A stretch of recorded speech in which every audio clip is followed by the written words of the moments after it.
ao Museu do Chiado, que nesta altura tão complexa, não é, com tanto trabalho, terem disponibilizado esta sala para estarmos aqui a apresentar o trabalho.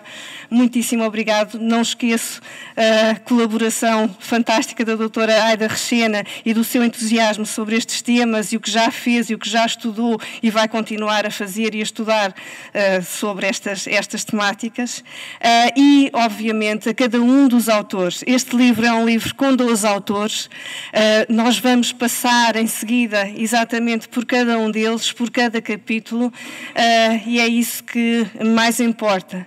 Antes de passarmos a cada um dos autores e o que abordaram, muito rapidamente, porque não se trata de uma conferência e sim de uma apresentação, quero dizer que nesta introdução que eu e a Raquel Henriques da Silva escrevemos, damos conta de vários aspectos e um deles é exatamente da seleção. Não é? Este livro surgiu do 21º curso internacional de Cascais, em que as mulheres escultoras foram escolhidas como tema, e nós tínhamos constrangimentos vários, e esses constrangimentos apontavam-nos que tínhamos que ter, lá está, 6 ou 12 autoras. Mesmo assim, nós escolhemos ter 12 autoras. E o primeiro capítulo, como se verá, reúne os contributos e faz menção a várias escultoras das mais, ou melhor, daquelas que têm permanecido mais na invisibilidade. Bom, e assim sendo, passo aqui a palavra para a minha co-organizadora, que foi a Raquel Henriques da Silva, e com quem eu tive o gosto de trabalhar. Muito obrigada, Sandra. Nós não combinámos bem isto. É rigorosamente ao contrário, como agora os direitos de idade me permitem. Eu é que tive o gosto de trabalhar com ela, porque ela é que trabalhou quase tudo. 95% sem qualquer exagero. Se não fosse a Sandra, não havia livro. O livro é o que é, já estava aqui a refilar com o Jorge, a quem agradecemos muito. Foi uma caminhada muito árdua e muito difícil. Gralhas, graças aqui ao olhómetro da Sandra, espero que não tenha. Fez um grande esforço em termos de imagens, mas, Jorge, passou-se aqui qualquer coisa. Há aqui uma mancha negra que paira sobre isto, mas pronto, acontece. Eu sou historiador de arte e, portanto, para mim a arte não se faz história da arte sem olhar para a arte. As reproduções de arte são reproduções de arte, reproduções de escultura ainda é mais difícil que será o quê. E os orçamentos são o que são, os tempos, a qualidade das fotografias. Eu acho que há 50 mil razões, mas não é grande coisa do ponto de vista da imagem. Tenho que dizer isso porque gosto de ser sincera. A Sandra já disse que este curso nasceu em Cascais, de um curso livre, que nos convidaram a fazer, e que foi na sequência de um primeiro sobre mulheres pintoras, que também conseguimos editar. Nessa altura, creio que vagamente no século passado, havia dinheiro.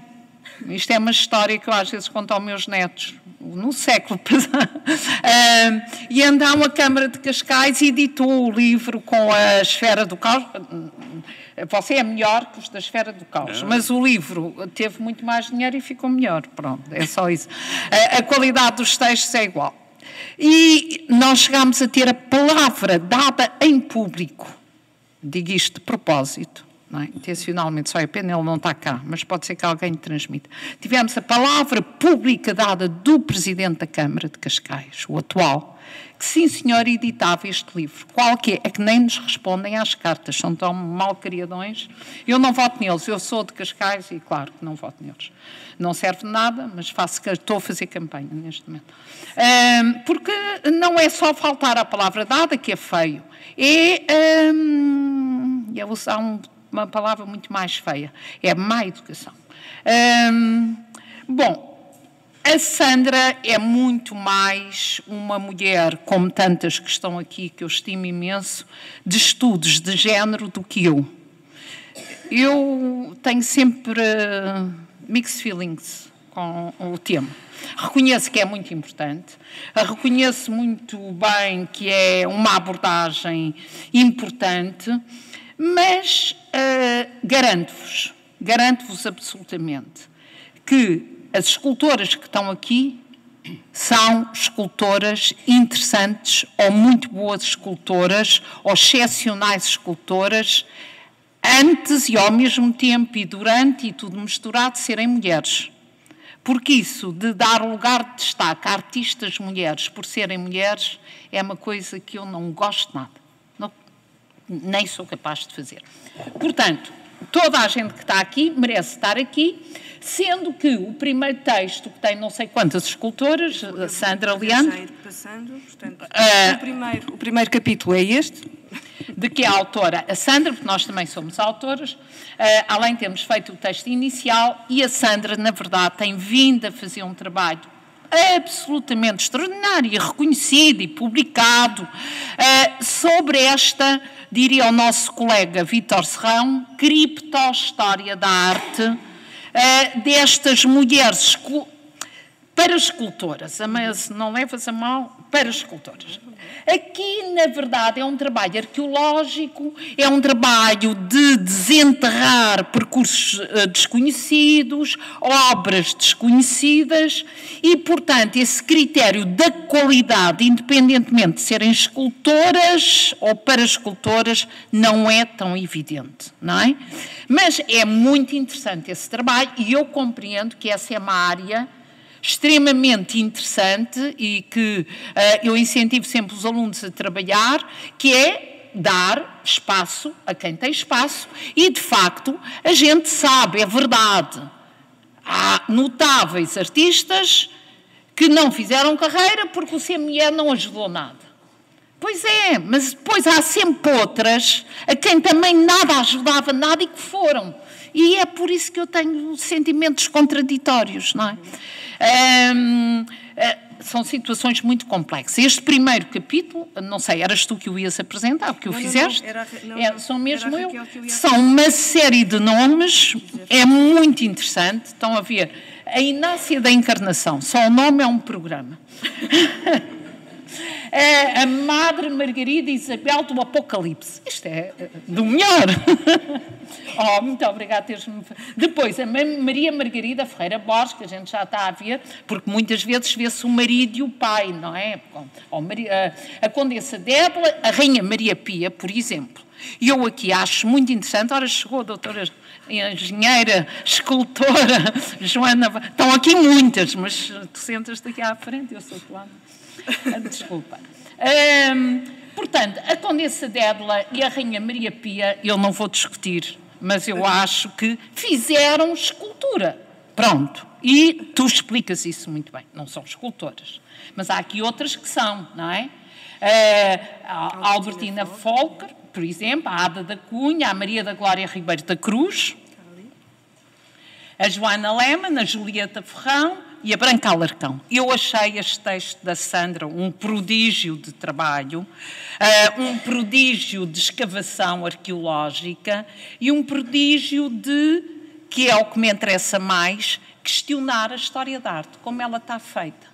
Não é? Porque a gente tem que simplificar tudo e a história da arte simplificada fica sempre feita pelos mesmos ou com os mesmos. E, portanto, trabalhar estas franjas, estas coisas enterradas, estas memórias incertas, estas produções em que é arte, não é arte, é escultura ou não é escultura, são temas só em si absolutamente relevantes. Portanto, Sandra, muito obrigada. Continuo ou continuas tu? Agora sou eu. Ai, vamos fazer um teto. Ai, isso é giro. Bom, há aqui uma frase da Branca Alarcão, mas nós não, é de Coimbra, não temos... Os alarcões são todos de Coimbra. Mas esta nasceu em Lisboa, mas catapultou-se muito rapidamente para o Porto e ficou com o caráter e a impressão portuense muito vincada na sua personalidade, de facto. Bom, mas passamos então para um outro caso, que é um um caso de uma mulher notável que muitos de vocês certamente conhecerão, que é a terceira duquesa de Palmela, muito mais conhecida exatamente pela ação social, não é? Pelas fabulosas cozinhas económicas e tudo mais. Esta vertente, enquanto escultora, que foi muito forte nela, teve os seus quês. Ele teve, quer uma fortuna crítica muito favorável, por ser uma grande mecenas também de vários artistas, por ter uma capacidade de relacionamento com o lado mais exótico quase da sociedade de então, de ser uma figura, por ela própria, altamente invulgar, e tinha esta invulgaridade, portanto não era uma prenda feminina como as meninas de grupos sociais economicamente favorecidos tinham ao fazerem pintura, não, ela era uma escultora e isso impunha-lhe gestos diferentes, impunha-lhe modos de estar diferentes e tantas outras coisas que a singularizavam, não é? E esta mulher absolutamente fantástica faz na escultura uma espécie de caminho muito ligado ao classicismo. Ela foi discípula do Anatole Chalmers, mas ao mesmo tempo foi agarrar pedaços, que eram pedaços naturalistas, mas pedaços também simbolistas. E ela vai trilhando esses caminhos, nem sempre muito bem compreendidos, vai tendo uma desconfiança quase permanente, mas ao mesmo tempo também um reconhecimento até internacional, não é? Uma vez que ela expôs no Salão, e não foi só no Salão que ela expôs, ela foi aqui em Portugal uma assídua participante das exposições da Sociedade Promotora, foi a última das leoas, não é? Ela participou no grupo do Leão na última exposição, portanto é uma das mulheres leoas e, enfim, depois é mais interessante verem o que está no livro e fazer, obviamente, referência à autora deste artigo, não é? Que foi a Sandra Saldanha. Muito bem. Então é tete a tete? É tete a tete. Agora o próximo é meu. É Ana de Gonta. A Ana Pires Quiroga, já vi. Lembro muito bem desta conferência, porque estes textos, portanto, foi o tal curso e foram apresentados em conferência. A Ana Pires Quiroga é ela própria artista, é uma situação, não sei se voltamos a ter uma situação dessas aqui, eu creio que é caso único, não? A Daniela também. Sim. Também.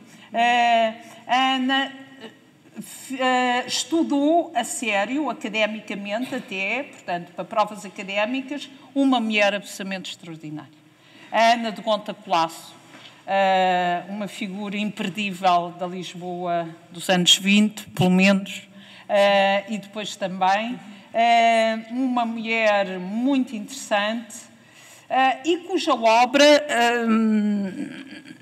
é muito curiosa, é muito interessante. Este é um daqueles casos em que a distância ajuda-nos a perceber isto, que de certo modo com a Duquesa de Palmela também é verdade, em que o Estatuto da Mulher conta, porque as mulheres profissionalizarem-se como artistas até aos anos 40 é raro, é de facto muito raro, não é? E a Sandra trata muito bem a diferença entre ser pintora e escultora. Estas mulheres escultoras e escultoras da pedra era uma coisa particularmente exótica no meio provinciano de Lisboa. Ana de Gonta Colasso andou por Paris e eu fico, não sei se a Ana Pires Quiroga concorda comigo, eu fico um bocadinho com água na boca, a achar que ela podia...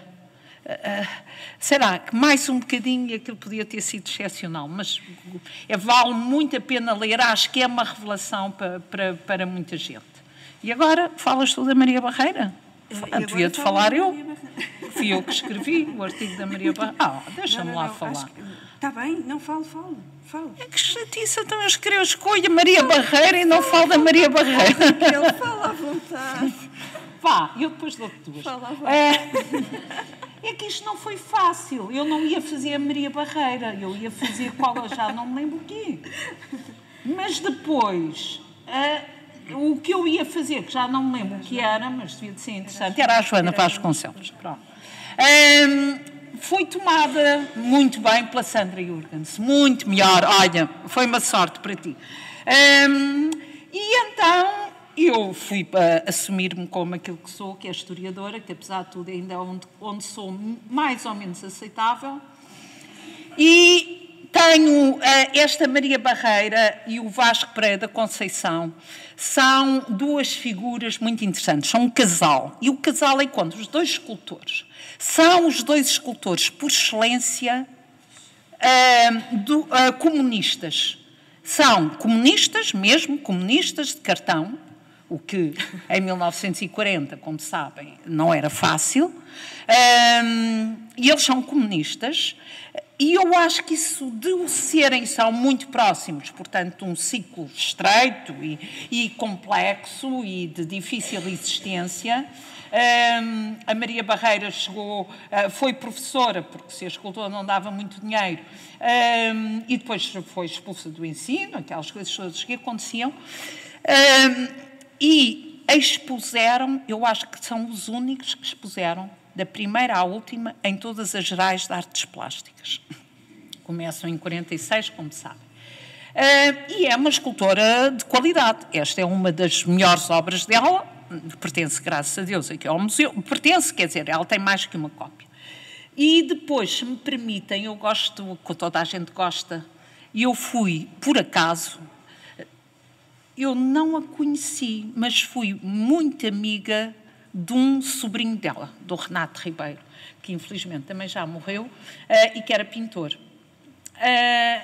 E, portanto, por outro lado, achei... Ela é escultora, lá está, casada, mas casou com um escultor, o que dá jeito, uma escultora casada com um escultor. Não, há até algumas obras da Maria Barreira, do Vasco Pereira da Conceição, que quase não se distinguem. Nunca teve filhos. Sempre assumiu isso sem problema nenhum. E viveu... Ela morreu com 90 e bastantes.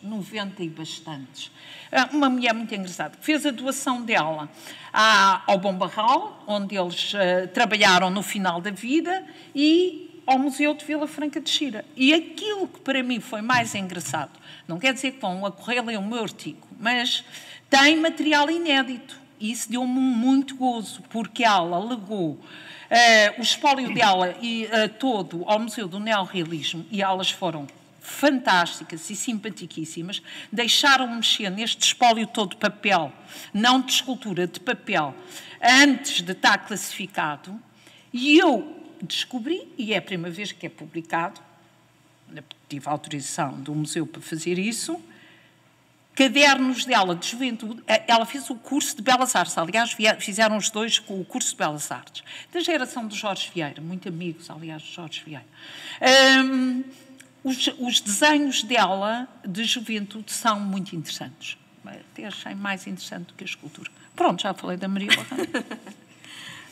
Então, eu vou passar à Irene Vilar, tratada pela Maria de Fátima Lambert, e ela fez uma coisa bastante invulgar, se nós compararmos com os restantes autores.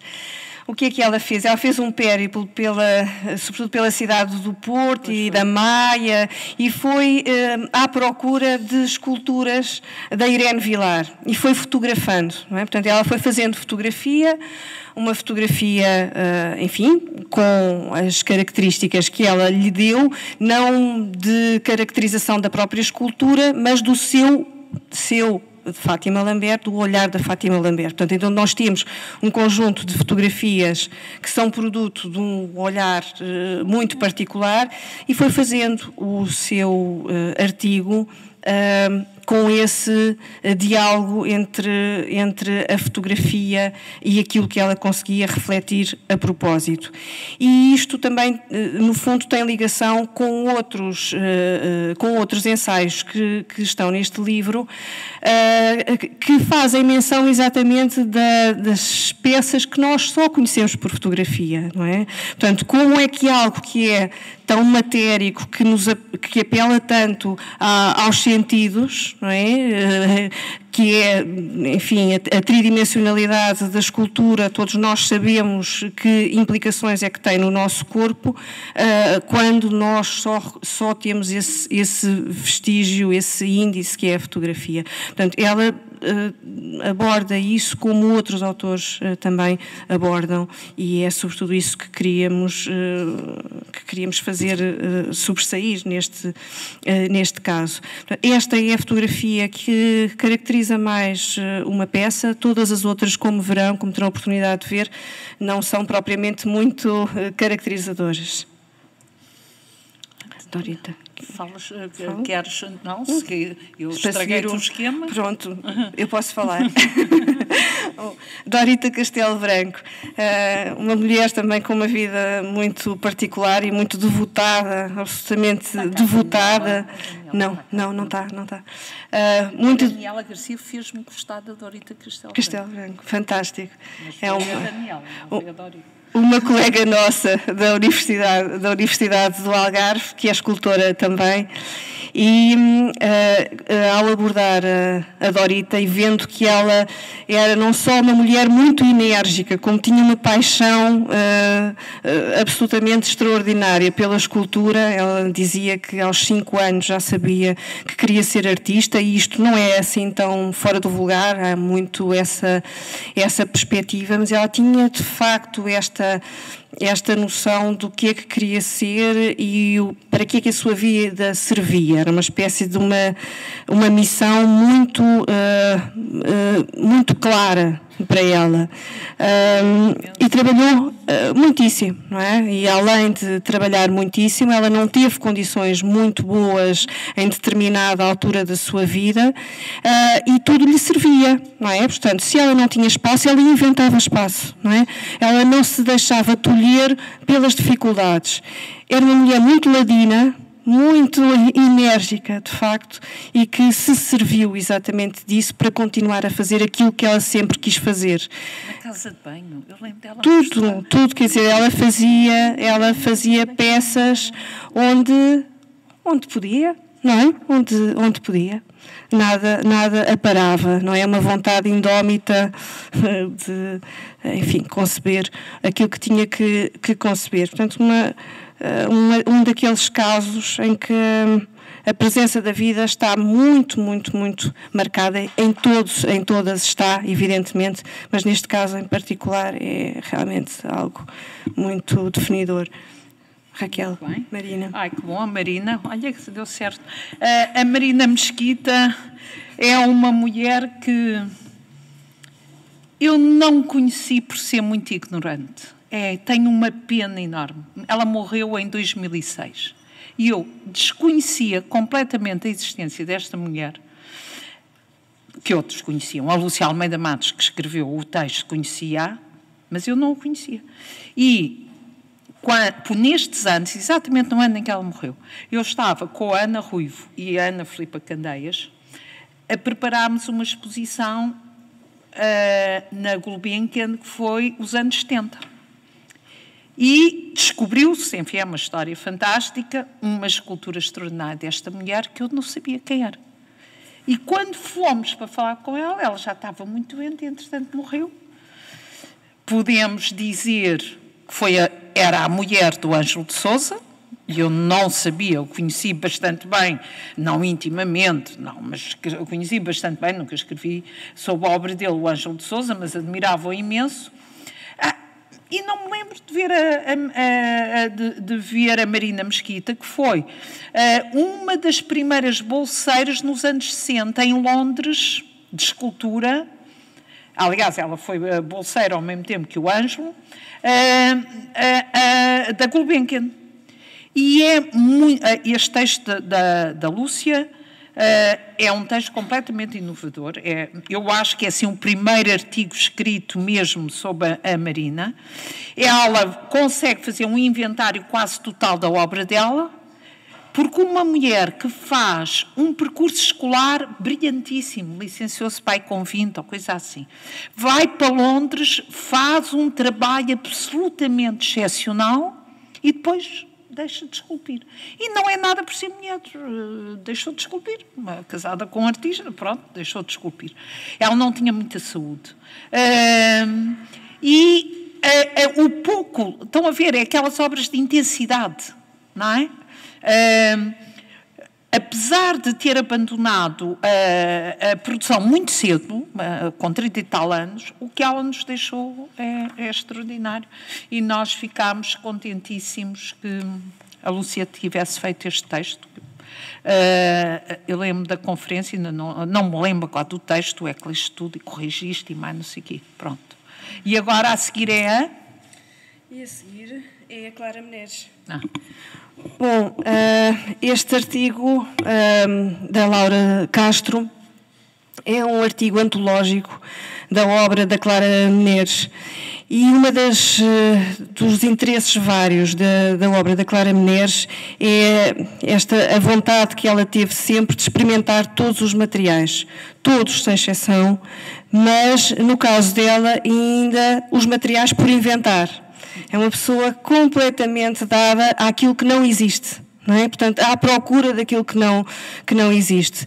E o texto magnífico da Laura Castro faz realmente referência a vários eixos de leitura da obra da Clara Menezes. Chama a atenção para a parte da espiritualidade, que muitas vezes é posta completamente de lado ao olharmos para a arte contemporânea. Por exemplo, no caso da Irene Vilar, que há pedaço vimos, portanto, esse pedaço não foi tratado, não é? A Laura Castro chama a atenção para isso, chama a atenção também para, e dentro desse capítulo da espiritualidade, para o que a Clara Menezes deve à alquimia, não é? Todos os processos alquímicos que ela estudou, que trabalhou, que fez com que estivessem muito presentes na sua obra, e a parte política e o eixo político, de ser uma mulher muito interventiva, não é? De querer realmente com a sua obra também deixar marca e deixar uma mensagem em determinados campos políticos, e o erotismo. É? E o erotismo, outra dos eixos em que se podem congregar a obra da Clara Menezes. Aqui estão a ver exatamente uma dessas obras que fez escândalo, a menina Amélia na Rua do Almada, é? E que sofreu exatamente de um baixo assinado no final dos anos 60 para se retirar esta peça do museu, que era o Museu de Amarante, não é? E dizia-se mesmo que a peça conspurcava ao museu e, portanto, tinha que sair de lá. E a Clara Menezes tem uma série de peças que causaram escândalo, não é? Por exemplo, o relicário que ela expôs no Museu Nacional de Soares dos Reis.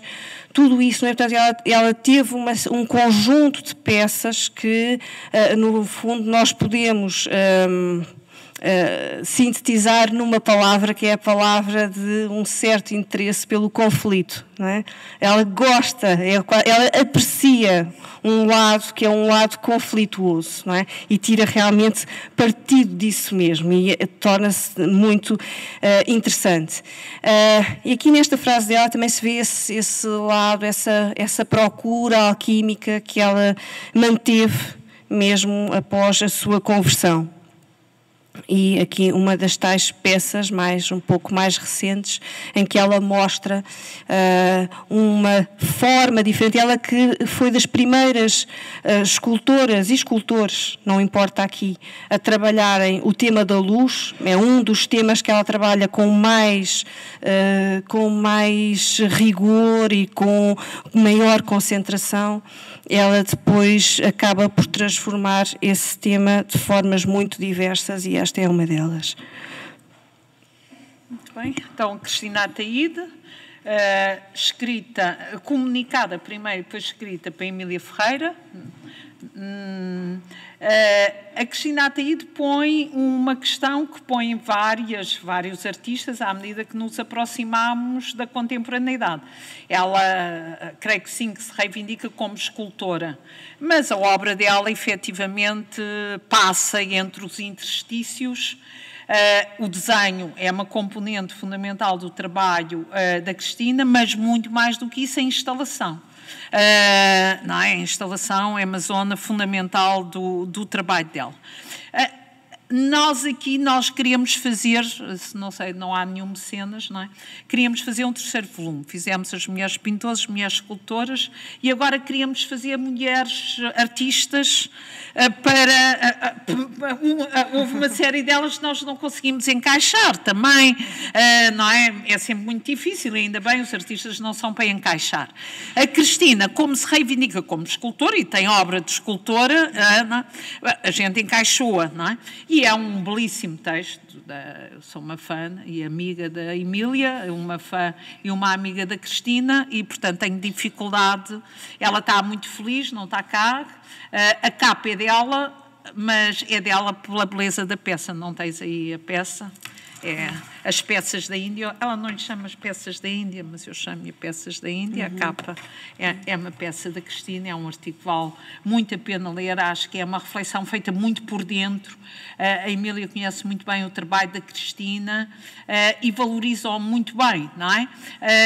E, por exemplo, quando pega aqui nas listas, as listas são, de facto, desenhos instalados, não é? São instalações de desenhos, não é? Nestas, uma espécie de lençóis estendidos, caminhos, é uma obra de facto muito interessante, mas que nós conseguimos pôr aqui porque ela diz Cristina Ataíde, escultora. E, portanto, aliás, como a seguinte, não é?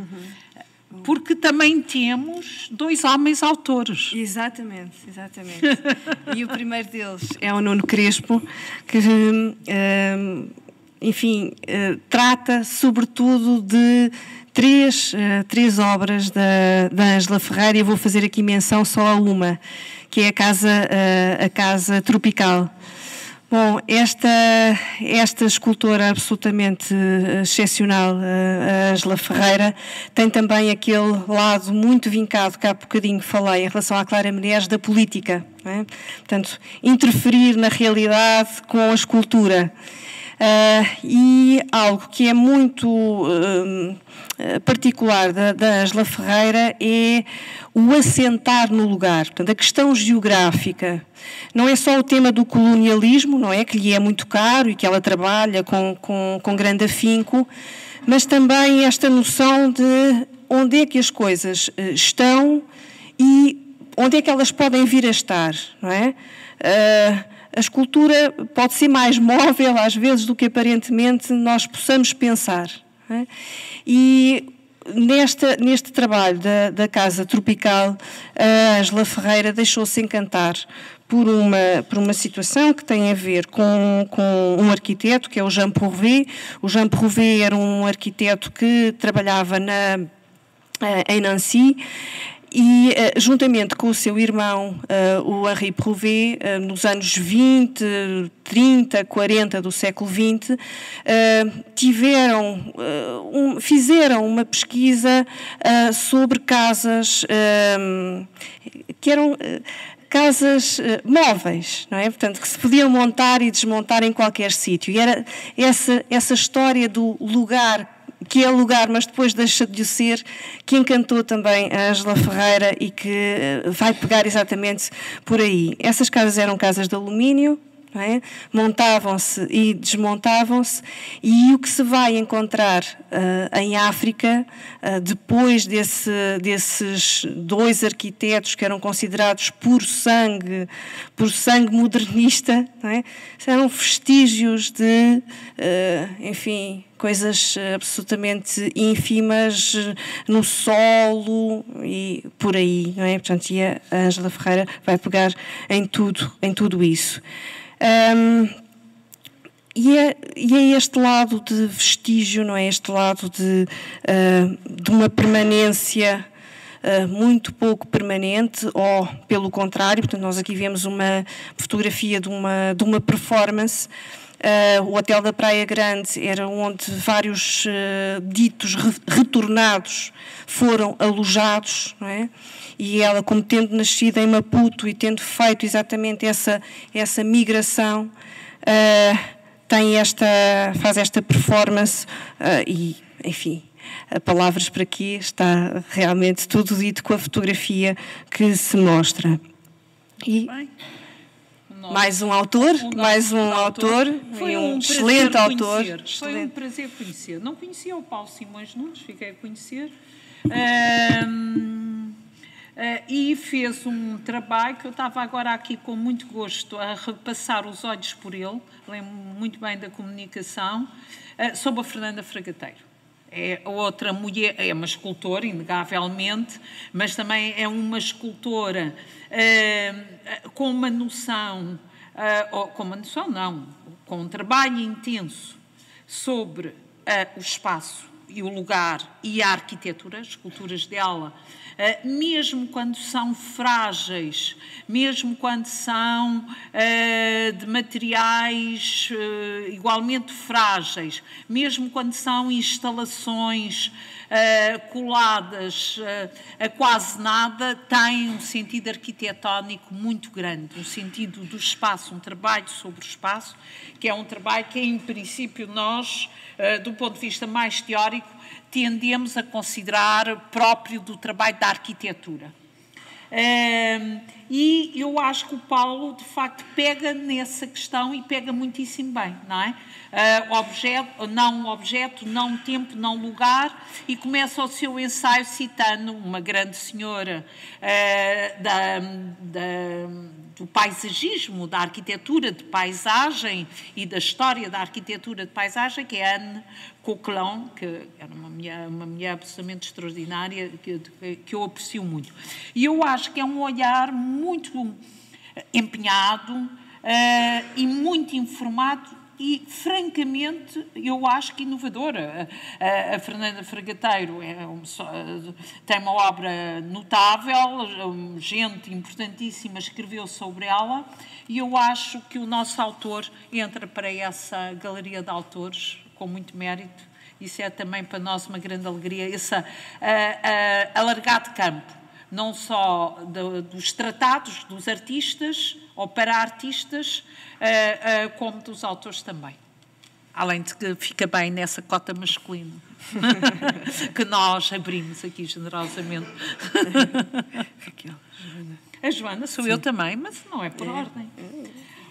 Ora, a Joana Vasconcelos é um caso, como se sabe, além de uma grande artista e uma grande escultora, na minha opinião, de quem eu sou amiga, mas é um caso que provoca algumas agitações no meio crítico.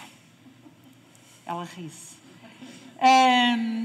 E eu achei muito interessante que uma mulher que gosta de trabalhar as coisas não institucionais, as instituições não institucionais, as práticas artistas não institucionais, ou antes de serem institucionais, pegasse na Joana Vasconcelos. Por isso eu lhe dei a Joana Vasconcelos com tanto gosto.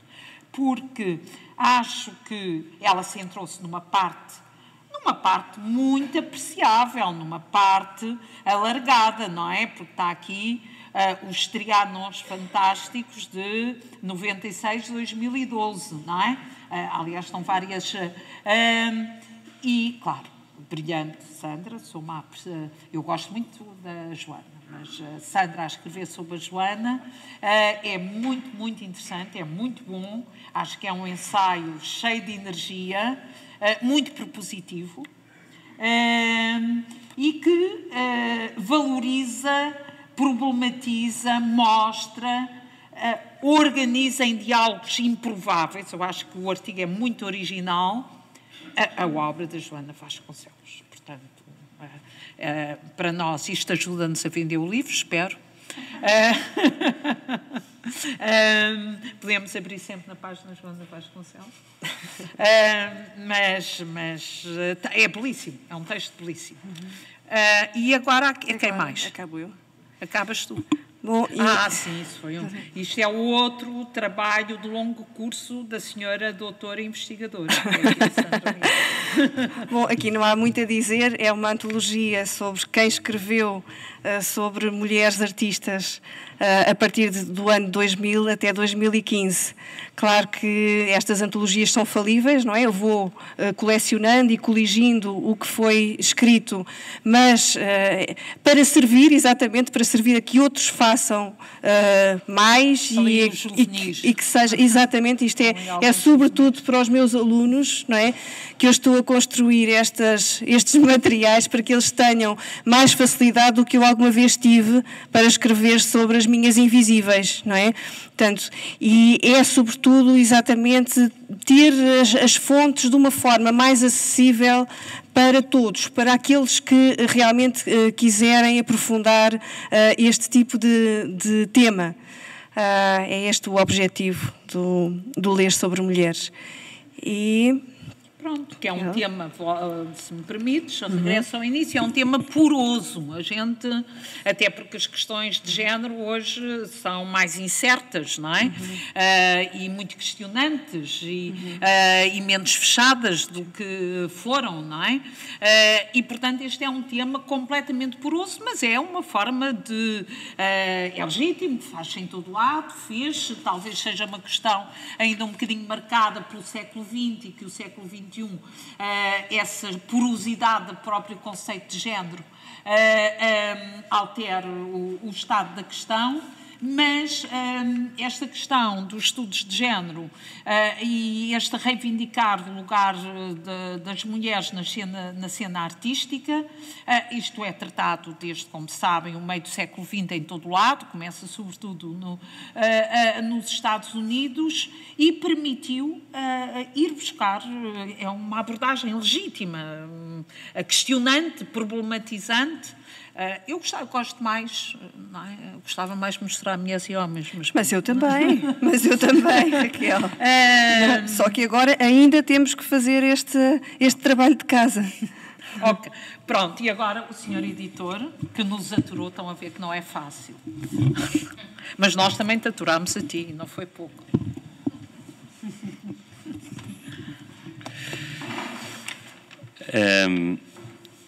O livro está aí. Ele vai passar uma depressão agora que não tem o livro. Este livro demorou quanto tempo a fazer? É que é bom as pessoas saberem isso. Uma obra de arte, não sei quanto tempo demora, que eu não sou artista. Mas o livro... A primeira entrega foi em 2014, dos artigos das autoras, todas as autoras e autores. Depois, em 2015, fechamos o livro, daí esta antologia ser só até 2015. E depois houve mais uma série de revisões, e depois encontramos finalmente o editor, e depois houve mais uma série de revisões. Portanto, tudo isto habitualmente é sempre muito moroso, quanto mais autores também mais moroso é, habitualmente, não há nada que enganar, mas é muito compensador chegarmos a este momento. Só vou dizer mais uma coisa antes de seres mesmo tu, que é esse trabalho inacreditável que foi sobretudo a Sandra que fez. Eu ajudei um bocadinho, mas muito pouco. Eu sei que ajudei um bocadinho e gostou-me bastante, mas noites mesmo terríveis. Nós temos que fazer isso. Nós temos uma profissão, somos professoras e somos historiadores de arte, sendo que talvez o nome seja abusivo ou grande demais, e o livro pode ter falhas, pode ter gralhas, mas eu acho que não tem. E está, quer dizer, tendo um número tão grande de autores, e as pessoas escrevendo, com certeza, à sua maneira, sob tempos e artistas tão diversos, há, de facto, uma qualidade de edição do livro e de normalização e de citações e de rigor historiográfico, que isso é o nosso campo e que eu acho que interessa realçar. E também fez demorar, claro. Pronto. Agora não dizemos mais nada. Não, a culpa é sempre da gráfica. Não é do editor, é da gráfica. Tens razão, porque eu sei lá. Dizer simplesmente que de facto é muito gratificante para nós editores podermos trabalhar este tipo de conteúdos. O editor não é mais nada do que alguém que trabalha conteúdos. E de facto, quando se tem este tipo de material em termos de investigação, quer dizer, é quase criminoso percebermos que não há parcerias para se poder editar coisas destas em Portugal. E também porque, efetivamente, somos muito pobres culturalmente e porque, efetivamente, a percentagem crescente de licenciados que não compram mais livros depois de saírem das universidades... Durante também não compram, aliás, cada vez compram menos, exatamente, mas, sobretudo, depois de acabarem as suas licenciaturas, não compram, e, portanto, é revelador, portanto, mas não é só em Portugal, é toda a comunidade que fala português, e, portanto, dizer que efetivamente, eu acho que esta cambada de editores que por aí andam têm os dias contados e portanto, as tiragens são cada vez mais reduzidas. Quando se está a afinar uma cor, já a tiragem está no fim e, portanto, é muito difícil, efetivamente, fazer omeletes sem ovos. Vão todos comprar o livro com esses choradinhos? Não vão, de certeza absoluta.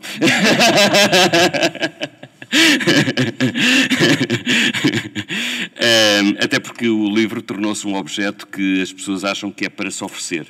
Ou se recebe de oferta, ou então não é um objeto para se comprar.